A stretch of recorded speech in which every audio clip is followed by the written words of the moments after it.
Yeah, Faust. I wanted to go one step heavier than I've been working. Uh, for the future, for me, lies Tosca this year, and then the following season is a new production of Carmen in Covent Garden. And after that, then it's all wide open. I have a feeling it's going to be slow in terms of new heavier repertoire after that. I'm going to see how I digest these two new heavier roles for me. Let's say that I think my voice can handle heavier repertoire. I think it's my mentality that's slow in it. I want to move as slowly as I can. And I think if I had much more stamina, I might move quicker. I find that I don't have that kind of stamina. Maybe that's a blessing for me because it doesn't rush me into heavier repertoire because my voice quality is somewhat on the dark side. It depends on the night. It generally is on the dark side. And I think I could have moved somewhat a little quicker into heavier rep, but it's not in me to do that. A role that I have turned down really consistently, which has been offered to me, is Peak Dame. Now, Peak Dame is a very heavy part. Interesting, because Lenski isn't, is it? No, it's totally... You know what? Peak Dame is somewhat like the middle section of Lenski, where there's all that declamatory singing and you're banging on your poor, hopefully white vocal cords that then become pink and red as the evening goes on. And I just don't want them to be black and blue at the end of it. I think it's the part, it's a fantastic dramatic part. It's a part I'd love to do. I'm in negotiations with two different houses at the moment. I think the earliest that I will sing Peak Dame will be probably the 90-91 or 91-92 season. So already I'm thinking far enough ahead where these parts sit. That must take a considerable skill of vocal prognostication. I think it's also it's a throw of the craps because you take a guess, you hope it's going to work, and you can come up snake eyes. You can pull a role that for instance, Manon, which seemed perfect for me. Last November, I was to do a new production in Munich, and I felt right before, and I had signed the contract 2 or 3 years before, I felt it was totally at the wrong moment for me for a lot of reasons. And I canceled an entire new production in Munich with Jean-Pierre Pornel directing. Those are the drawbacks. It also is a setback when a singer takes on a commitment and finds at the last minute that he or she feels he's not or she's not ready for it. That's a real setback. It's better to play conservative than to put yourself out on the line. But being a tenor, you can't be as conservative as a baritone or a soprano. No, you really can't. That's true. Yeah, that's a good point.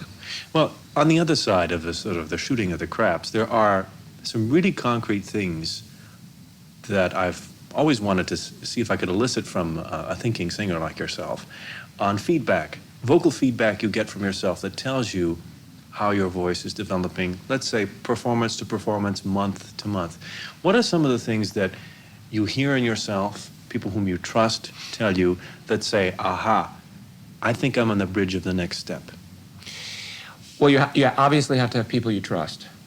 At the moment, I like to surround myself with, for instance, a very good voice teacher. For me, the best is Marlene Amalis in New York City.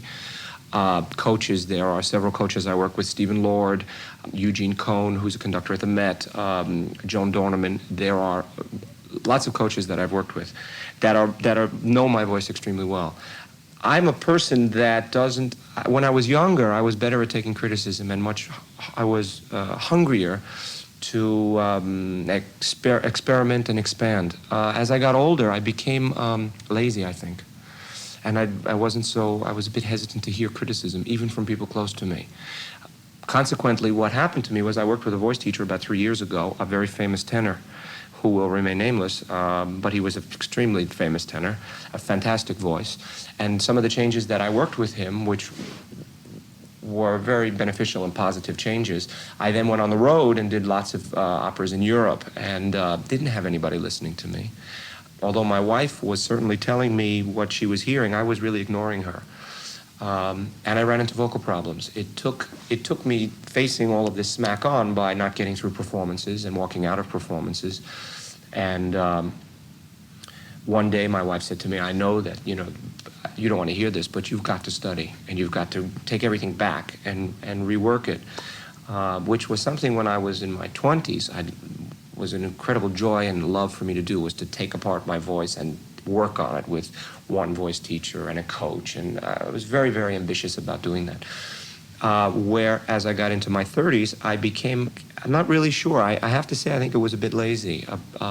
I picked up other interests from being so consumed by singing and by the career. There were other things that interested me, and I was sidetracked. What kind of changes did you make right away to sort of get back your patrimony, as it were?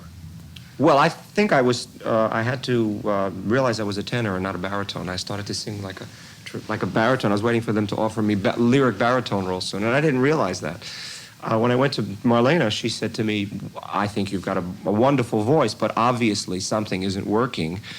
What did we do? Well, there's a lot of technical things we did, and different exercises? Oh, yeah, a lot of different exercises, a lot of reorientation of my thinking about how to sing, which is still going on. The only thing to say about that is I'm a singer who, the reason I do it is to express my angst, period. I'm here, I do this job to get out what's inside me, which I have been criticized a great deal for from people who are close to me. Because what I hear constantly is this is a job that you've got, it's a craft, and you've got to be technical about it, and you've got to, you're thinking in the long run. One must think in the long run. And basically, I think that that's a true way to think. That's the correct way to think. It's for longevity in a career. I'm not like that as a personality. I'm a in many ways, as to be as honest as I can, and maybe too honest, my mentality is almost a shooting star mentality. But it is because of my whatever intelligence is there inside this tenor brain, forces me to be somewhat conservative. Certainly in repertoire, certainly in a number of performances I sing. I don't sing a lot of performances a year. Now recently my wife and I have bought a home in Connecticut on a lake, and I no longer will book July and August for performances. I will work if a record comes up or something on that level, but not on performances anymore. Because I want to take off the time, I also want to study in that period. I've had recently a discussion with Marlena about where she'll be, and I've also had a discussion with Stephen Lord as to where he'll be, so that I can work during that period to study. If I didn't do all of those things, I would surely not be doing this interview, because I'm a personality that loves to get on stage and give everything every second.